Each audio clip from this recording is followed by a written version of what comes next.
नमस्कार, मी doctor Bharati Madvai Yevlikar, Vedsparsh Ayurved cardiac hospital आणि पंचकर्म सेंटरची संचालिका। आज एका आजाराबद्दल मी बोलणार आहे। असा आजार की ज्याच्याबद्दल सांगता येत नाही आणि सहनही होत नाही असा आजार। एखादी व्यक्ती, पुरुष व्यक्ती जर गाडीवर एक साइडला पाय करून बसली असेल तर सहज म्हटलं जातं अरे याला मूळव्याध झालाय का। तर तो आजार, त्या आजाराबद्दल मी बोलत आहे। आता त्या आजाराबद्दल सांगायचं झालं तर तो आजार म्हणजे असा आजार की ज्याच्याबद्दल आयुर्वेद शास्त्रामध्ये व्याख्या आहे, अरिवत प्राणाने शृणाती हीनस्ति इति अर्षः। अरिवत म्हणजे शत्रूप्रमाणे जो त्रास देतो, हिनवतो, प्राणाचा नाश करतो, मरणप्राय वेदना देतो असा आजार म्हणजे अर्श, असं वर्णन आयुर्वेद शास्त्रात आहे। सर्वसाधारण भाषेत सांगायचं झालं तर ज्याला आपण मूळव्याध म्हणतो आणि मॉडर्न आधुनिक भाषेत सांगायचं झालं तर ज्याला हिमोरॉइड्स म्हणतात तो आजार। आता हा मूळव्याध किंवा हिमोरॉइड्स का होतात तर ह्याची काही कारण आहे। सगळ्यात महत्त्वाचं वात वाढवणारी, गॅसेस निर्माण करणारी जेवढी कारण आहे ती सगळी कारणं याची आहे। पचन बिघडवणारी, अग्निमांद्य करणारी, ही सगळ्या कारणांचा समावेश याच्यामध्ये होत असतो। आता याचे काही प्रकार आहे। याच्यामध्ये एक असतो जन्मजात, त्याच्यात आपला काहीच दोष नसतो। आईने गर्भारपणामध्ये असताना तिच्या आहारविहारामध्ये ज्या काही चुका केलेल्या असतील त्या चुकांमुळे तो नॅचरली होत असतो। त्याच्यात आपला दोष नाही, मात्र मूळव्याध होतो आणि हा खूप नगण्य आहे, काही पर्सेंटेज मध्ये आहे। दुसरा जन्मोत्तर, ज्याच्यामध्ये जन्मानंतर काही चुका आपल्या आहारविहारामध्ये होत असतात, खाण्यापिण्यामध्ये आपण ज्या चुका करत असतो, जी कारणं सांगितलेली आजाराची ती कारणं आपण करत असतो। खडबडीत रस्त्यावर खूप दीर्घकाळ गाडीत बसून जर प्रवास होत असेल, गाडीवर प्रवास होत असेल किंवा कठीण जागी जर बसलेलं असेल तर ती सुद्धा जन्मोत्तर आजाराची कारण आहे। स्थानानुसार आपण बघितलं तर एक बाह्य आणि अभ्यंतर असे दोन प्रकार आहे। बाह्य म्हणजे कोंब हाताला लागतात तो झाला बाह्य, आणि ज्याच्यात कोंब लागत नाही मात्र त्रास भयंकर होत असतो, कधी कधी रक्त प्रवृत्ती होते, तो झाला अभ्यंतर। आता दुसरे दोन प्रकार आहे। एक असतो शुष्क, ज्याच्यात रक्तस्राव होत नसतो तो म्हणजे शुष्क, आणि ज्याच्यामध्ये रक्तस्राव होतो तो झाला आर्द्र किंवा श्रावी आपण त्याला म्हणतो। आता आधुनिक वैद्यकशास्त्रामध्ये म्हणजे आयुर्वेदानुसार दोषानुसारही प्रकार आहे, पण आधुनिक वैद्यकशास्त्रानुसार जसजसा आजार वाढत जाईल तसतसं first grade, second grade, third grade आणि फोर्थ ग्रेड असे त्याच्या ग्रेड केलेले असतात। आता हा आजार नेमकं कारण आपण बघितले, प्रकार बघितले, तर हा कशामुळे होतो, कसा पद्धतीने हा होतो, तर सगळ्यात आधी पचन बिघडतं। पचन बिघडल्यामुळे काय होतं, अग्निमांद्य होतं, पचन व्यवस्थित होत नाही, आतड्यांमध्ये वात आणि पित्त भरपूर वाढायला लागतं। आता वात जसजसा वाढत जाईल पोट गॅसेस धरायला लागतं, मलप्रवृत्ती साफ होत नाही, मलबद्धता होते, कॉन्स्टिपेशन होतं। आता मलप्रवृत्ती साफ होत नसेल, मल जर साठून राहायला लागला तर निश्चितच प्रवाहन केलं जातं, कुंथन आपण ज्याला म्हणतो ती प्रक्रिया वाढते, आणि त्यामुळे त्या ठिकाणचं जे काही मांस आहे त्या मांसावर दाब पडून मांसांकुर बाहेर येतात, त्याला आपण मूळव्याधीचे कोंब बाहेर आले असं म्हणतो। आता हाच दाब आतल्या रक्तवाहिन्यांवर सुद्धा पडत असतो।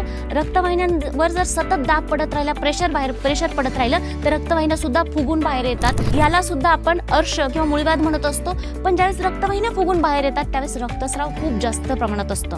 आता याच्या लक्षणांचा विचार केला ना तर सुरुवातीला खाज असते, फक्त खाज येत असते, 2-3 महिने तर फक्त खाज येते, टोचल्यासारख्या वेदना होत असतात, पोट व्यवस्थित साफ होत नाही आणि कधी कधी अचानकच लूज मोशन होते, असं त्याचे सिम्पटम असते। अगदी पूर्व रूपांमध्ये बघितलं तर आपली जीभ जर आपण पाहिली, दात घासताना, ब्रश करताना जीभेवर पांढरट थर आपल्याला जमा झालेला दिसतो, तर ती अग्निमंदाची सुरुवातीची लक्षण आहे। आता लेट लक्षणामध्ये मलप्रवृत्तीच्या वेळी भयंकर वेदना होतात। मी सुरुवातीला म्हटलं की मरणप्राय वेदना, अशा वेदना होत असतात, आग असते, जळजळ असते, खास तर सुरुवातीलाच असते।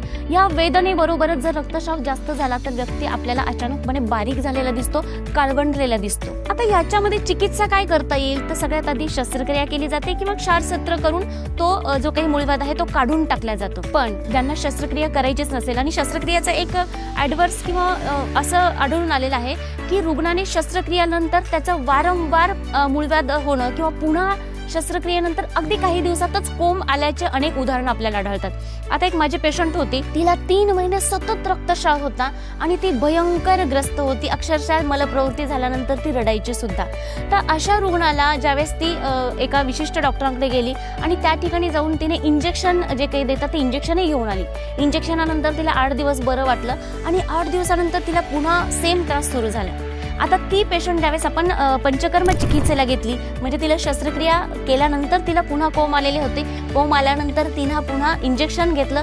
इंजेक्शन घेतल्यानंतर पुन्हा त्रास झाला होता. अशा पेशंटसाठी आपण विना शस्त्रक्रिया ट्रीटमेंट केली होती, पंचकर्म चिकित्सा. आता पंचकर्म चिकित्सेमध्ये तिचं वारंवारता असल्यामुळे, मुळव्याध खूप जास्त वेळा झाल्यामुळे आपण तिला विरेचन चिकित्सा दिली आणि सोबतच धूपन, अवगाह, त्याच्यानंतर त्या जागेचं स्नेहन, स्वेदन, धूपन, अवगाह, बस्ती आणि लेपन अशा पद्धतीची चिकित्सा एक 6 ते 7 दिवस दिली की पेशंटला सगळा त्रास मुळव्याधाचा आहे की नाही कळत सुद्धा नाही. बऱ्याचदा काय होतं, जे कोंब आलेले असतात ना, ते कोंबाला सुद्धा चीर पडते, ज्याला परिकर्तिका असं आयुर्वेद शास्त्रात नाव आहे. म्हणजे संडासच्या जागी किंवा मलप्रवृत्तीच्या जागी ज्या पद्धतीने आपल्याला पायाला भेगा पडतात तशा भेगा किंवा चिरा पडलेल्या असतात. आता या चिरांच्या ज्या वेदना असतात ना, त्या अतिशय तीव्र असतात.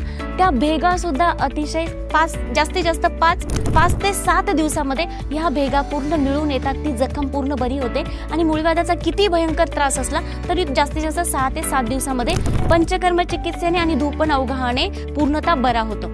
आता बरेच रुग्ण असे असतात, त्रास तर होतोय पण पंचकर्म चिकित्सा करायला वेळ नाही किंवा करणं शक्य नाही. अशा रुग्णांसाठी काही औषधी आहे. या औषधींमध्ये त्यांची शौचालय साफ होईल, मलप्रवृत्ती साफ होईल अशी काही औषधी दिली जातात आणि ते कोंब जिरण्यासाठी सुद्धा औषधी असते. आता याच्याने काय होतं, हळूहळू कोंब जे आहे ते श्रंक होत जातात, शुष्क होत जातात आणि हळूहळू कोंबाची साईज कमी होते आणि कोंब बरे होतात. आता पुन्हा हा आजार 6 ते 7 दिवसामध्ये मुळव्याध पूर्णतः विना शस्त्रक्रिया पंचकर्म चिकित्सेने बरा होतो. आता पंचकर्म करणं शक्य नसेल तर औषधी सुद्धा आहे की औषधीने सुद्धा अगदी 7 दिवसामध्ये फरक पडायला सुरुवात होतो आणि 1-2 महिने औषधी घेतली की तो आजार बरा होतो.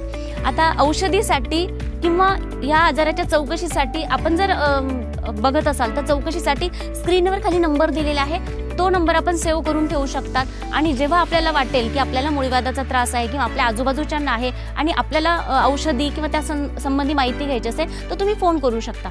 आता या आजारामध्ये सगळ्यात महत्त्वाची गोष्ट काय माहिती आहे का, पथ्य.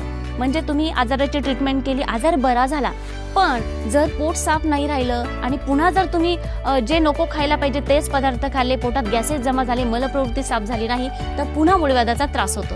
मग तो होऊ नये याच्यासाठी पथ्य कोणती करायची, सगळ्यात महत्त्वाच्या या 5 भाज्या बंद करायच्या. कोणत्या, बटाटा, हरभरा डाळ, गवार, बटाणे, शिमला मिर्च आणि पत्ताकोबी या 5 भाज्या जेवणातून वर्ज्य करायच्या, जेणेकरून आतड्यांमध्ये गॅसेस जमा होणार नाही. शेपू, कांद्याची पात आणि मेथी या भाज्या खायच्या झाल्या तर या सकाळच्या वेळी खायच्या. भाकरी सुद्धा, एक वेळ भाकरी एक वेळ चपाती असं जेवणामध्ये आहार ठेवायचा आहे भाकरीचा सुद्धा. आणि त्याच्या सोबतच एक सुंदर आहारामध्ये समावेश करायचा आहे ताकाचा. तक्रपान जर तुम्ही कमीत कमी 7 दिवस आणि जास्तीत जास्त 30 दिवस जर दररोज ताक पिलं तर तुम्हाला नैसर्गिकरित्या तुमचं पचन सुधारल्याचं जाणवेल. आता ताक तुम्ही दररोज अर्धा लिटर 1-2 ग्लास पिऊ शकता. आता उन्हाळा चालू होतोय, ताक पिलं तर चांगलंच आहे. पण जर तुम्हाला त्या ताकामध्ये जमल्यास जिरे, त्याच्यानंतर ओवा आणि पिंपळी मूळ हे जर घालता आलं, हिंग, जिरे, ओवा आणि पिंपळी मूळ याचं जर चूर्ण घालून जर ताक पिलं तर अग्निदीपन होईल आणि पचन सुरळीत होईल आणि मुळव्याधाला निश्चितच फरक पडेल. बघा, आजार असा आहे, सांगता येत नाही आणि सहनही होत नाही, पण निश्चितच योग्य ती उपाययोजना केली, योग्य तो आहार विहार ठेवला तर हा आजार मुळापासून बरा करता येतो.